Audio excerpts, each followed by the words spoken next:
November 28, 1898. The day, New London, Connecticut. The latest in jewelry. Crest rings with old-style earrings are regaining their former popularity. 2 hearts of diamonds interwoven form a pretty cluster for an engagement ring. A very pretty cluster ring for men consists of a large diamond surrounded by several smaller stones set in a square. The old-style leather bracelet to hold a small watch has been superseded by a chain bracelet of oxidized silver with a watch. The miniature of a loved one on the scarf pin is the latest novelty for men. It is usually surrounded by small pearls and diamonds. Baroque pearls are in great demand for lace pins. They are set with a combination of gems which form exquisite designs, chiefly in imitation of insects. The lucky rabbit's foot is still fashionable.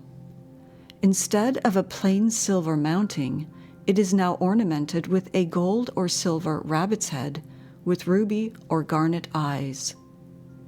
Jewelers Weekly. July 12, 1901. The Sherbrooke Examiner, Sherbrooke, Quebec. How experts make a test of diamonds. In a lecture on precious stones recently delivered before the Industrial Association of Berlin, Dr. Emanuel Friedlander said that the testing of diamonds is comparatively simple. The common test for hardness suffices. If the stone resists strong attacks, it is certain to be genuine. If it does not, the damage is insignificant, as only an imitation has been destroyed. This test, however, is doubtful with rubies. If a ruby can be affected by a steel file or by quartz, it is surely not genuine, but such a test with a topaz is liable to injure a valuable stone. The test for hardness is of no avail with emeralds, as this stone is not much harder than quartz, and in addition possesses the quality of cracking easily. For examining rubies and emeralds, the optical test is best. A glass magnifying about 100 times suffices. Every expert knows that almost all precious stones have little flaws. Nearly every ruby and all emeralds have many defects, which are so characteristic that the genuineness of the stones is readily established. Such a test is very necessary with rubies, because the imitations are very deceiving. Their color is absolutely durable, and often much finer than that of the genuine, although it may be stated that a somewhat yellowish tint is always suspicious.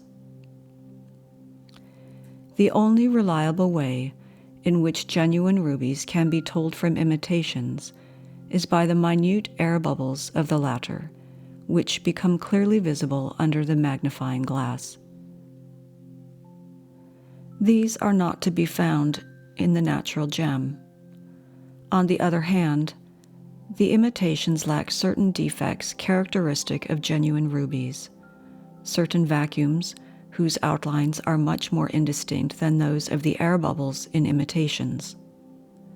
True emeralds have similar characteristic defects, such as enclosures of liquids and curious dendrites. Sapphires also show peculiar net-like formations. July 9, 1914. The Evening News, Providence, Rhode Island. Is your diamond genuine? You may learn how to tell the difference between a real diamond and an imitation by reading a translation from a German technical journal. The experienced eye does not find it difficult to decide whether a stone is genuine or not, for the facets of real diamonds are seldom so regular as those of fine imitation. With the latter, The greatest care is taken in grinding to polish and smooth the whole stone so that there will be no irregularity in the reflection or refraction of the light. A necessary tool for testing is the file, which cannot scratch a real diamond, although it quickly leaves its mark on an imitation. Better than the file is the sapphire, for the sapphire is the next hardest stone to the diamond. Any stone that a sapphire can scratch is assuredly not a diamond. If you put a small drop of water on the upper face of a brilliant and touch it with the point of a pencil, the drop will keep its rounded form, but the stone will remain clean and dry. In the case of an imitation, the drop immediately spreads out. Plunge a diamond into water and it will be plainly visible and will glitter through the liquid, but an imitation stone is almost invisible. If you look through a diamond, as through a bit of glass, at a black dot on a sheet of white paper, you will see one single point clearly. If you see several points, or a blur of black, it is an imitation.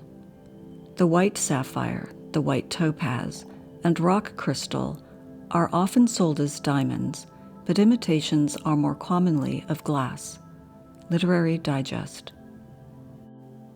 December 24, 1920, The Daily Times, Beaver, Pennsylvania. Making Diamonds Possible.